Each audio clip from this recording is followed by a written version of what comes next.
কিছু দেখা যাচ্ছে না। আর এটি হলো আম্রপলি আমের গাছ। আম্রপালি শুনেছি প্রতি বছরই হয়, ফল হয়।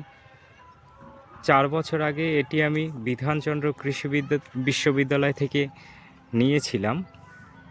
তখনও গাছটি বেশ বড়ই ছিল। এই 4 বছর ধরে এই একবারও কিন্তু ফলন আসেনি।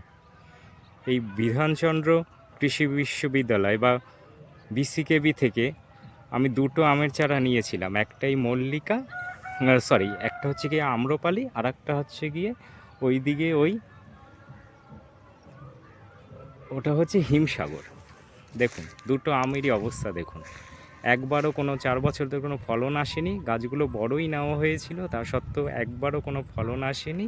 অথচ গাছগুলোর তেমন কোনো বৃদ্ধিও নেই।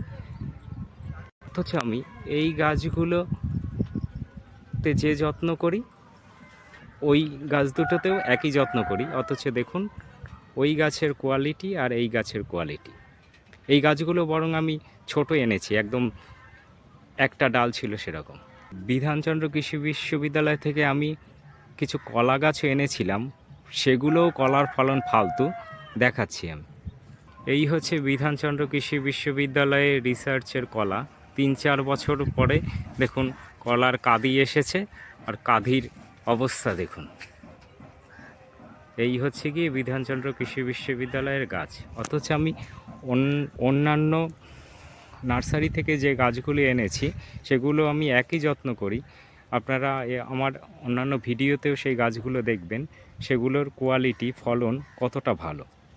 যাই হোক, আমি কারো বদনাম করতে চাই না, আমার নিজস্ব অভিজ্ঞতা থেকে কথাগুলো বললাম। আর এটি হলো